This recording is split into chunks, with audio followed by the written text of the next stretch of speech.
2024 সালে স্পেন উপকূলের কাছে ডুবে যাবার পর থেকেই রহস্যেই আবৃত ছিল রুশ জাহাজ উরসা মেজরের পরিণতি। তবে সম্প্রতি এই ঘটনা নিয়ে মার্কিন সংবাদ মাধ্যম সিএনএন-এর এক তদন্ত প্রতিবেদন প্রকাশের পর জাহাজটি নিয়ে নতুন করে আলোচনা শুরু হয়। তদন্তে ইঙ্গিত পাওয়া গেছে জাহাজটি গোপনে উত্তর কোরিয়ায় সাবমেরিনের পারমাণবিক চুল্লির যন্ত্রাংশ পরিবহন করছিল, জানিয়ে শুরু থেকেই নীরব থেকেছে রাশিয়া, এমনকি যুক্তরাষ্ট্রও।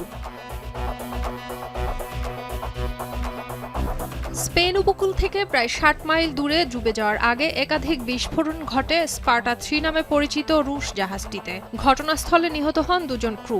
স্পেনে 2টি নৌযান, একটি হেলিকপ্টার জাহাজের 14 জন ক্রুকে উদ্ধার করে দেশটির কার্তাজেনা বন্দরে আনে।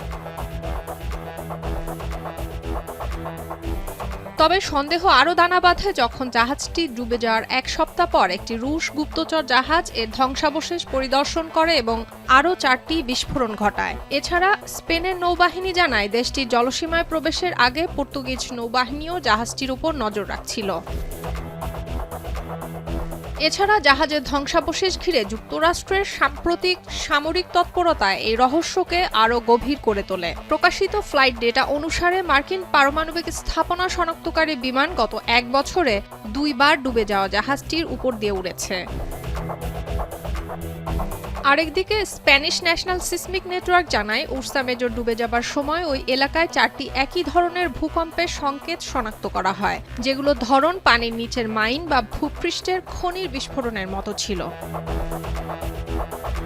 উরসা মেজরের পণ্য তালিকায় 2টি ম্যানহোল কভার, 129টি খালি কন্টেইনার এবং 2টি ভারী ক্রেনের কথা উল্লেখ ছিল। তবে স্প্যানিশ তদন্ত সূত্র অনুসারে রিঅ্যাক্টরগুলো ছিল VM4SG মডেলের, যা রাশিয়ার ডেল্টা ফোর্স শ্রেণীর ব্যালিস্টিক ক্ষেপণাস্ত্রবাহী পারমাণবিক শক্তিচালিত সাবমেরিনগুলোতে দেখা যায়।